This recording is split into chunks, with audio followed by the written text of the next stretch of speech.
Assalamu alaikum students, how are all of you? Hope so that you are fine. Now you are very much familiar with me. My name is Sabah. I am your English teacher of class pre-9. Today is our third lecture and we will continue from page number 3. Our topic was Unit 1, the Savior of Mankind. In our previous lecture, we read about the condition of Arabia before Islam. We read about the first revelation and the mission of our Holy Prophet, how he proclaimed the oneness of Allah Almighty. In spite of the troubles from pagan Arabs, he did not left his path and moved on the way Allah Almighty had chosen for mankind. So in our this video, we will start from paragraph number 9. Let's start. And Rasul sallallahu alaihi wasallam did go the way Allah Almighty had chosen for mankind. اور رسول پاک صلی اللہ علیہ وسلم اسی راستے پر چلے جو اللہ قادر مطلق نے انسانیت کے لیے چنا تھا. imbued with divine guidance and firm resolve, the رسول پاک صلی اللہ علیہ وسلم encountered all the challenges with grace and dignity. خدا تعالیٰ کی رہنمائی اور پختہ ارادے سے سرشار ہو کر رسول پاک صلی اللہ علیہ وسلم نے تمام مشکلات کا تمام چیلنجز کا سامنا نہایت شان اور عظمت کے ساتھ کیا. In no time he elevated man to the highest possible level in both spiritual and worldly domains.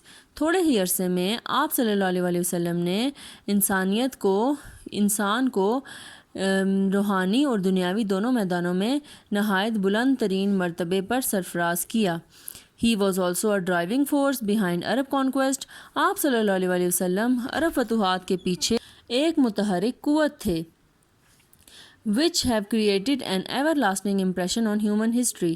جس نے انسانی تاریخ پر ہمیشہ رہنے والا تاثر قائم کیا. No wonder he is universally acknowledged as the most influential figure in history.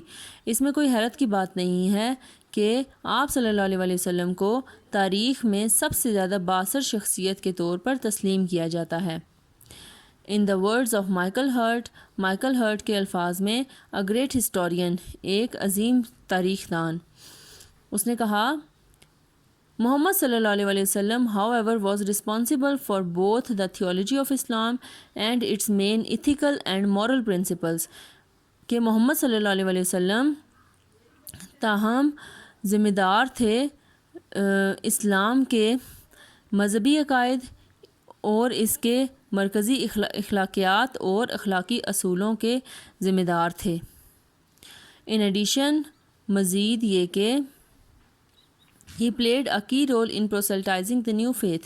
انہوں نے نئے دین کی اشاعت میں نہایت اہم کردار ادا کیا.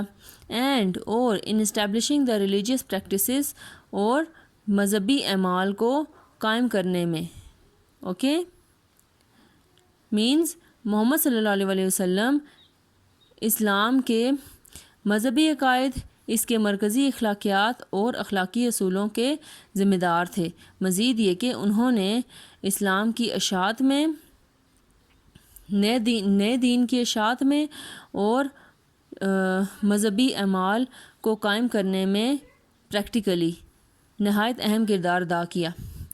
In fact, در حقیقت is the driving force behind the Arab conquest, عرب فتوحات کے پیچھے ڈرائیونگ فورس کے طور پر، متحرک قوت کے طور پر، ہی میں will rank as the most influential political leader of all time.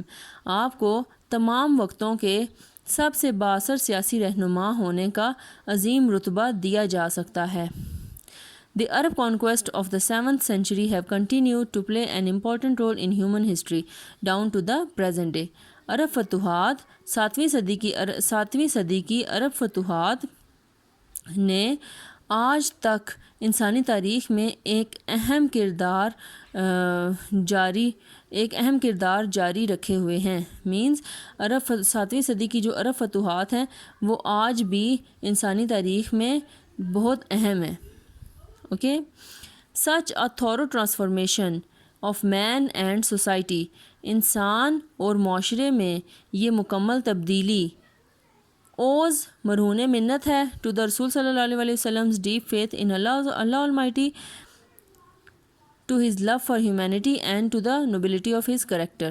ٹھیک ہے، انسان اور معاشرے میں یہ مکمل تبدیلی رسول پاک صلی اللہ علیہ وسلم کے اللہ تعالیٰ پر پختہ ایمان، انسانیت کے لیے ان کی محبت اور ان کے کردار کی شرافت کی بدولت ہے. Indeed, his life is a perfect model. در حقیقت ان کی زندگی ایک مکمل نمونہ ہے to follow، پیروی کرنے کے لیے. In reply to a question about the life of رسول صلی اللہ علیہ وسلم، رسول پاک صلی اللہ علیہ وسلم کی زندگی کے بارے میں ایک سوال کے جواب میں حضرت عائشہ رضی اللہ تعالیٰ عنہ حضرت عائشہ رضی اللہ تعالیٰ عنہ نے کہا his morals and character are an embodiment of Holy Quran. ان کے اخلاق اور کردار قرآن پاک کی زندہ مثال ہیں. Embodiment means زندہ مثال. The final word about the savior of mankind goes to the Quran, Holy Quran.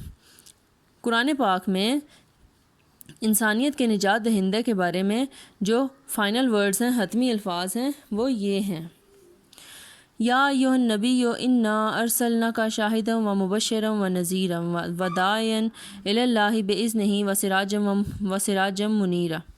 او نبی، surely we have sent you as a witness. او نبی، یقیناً ہم نے تمہیں ایک گواہ کے طور پر بھیجا.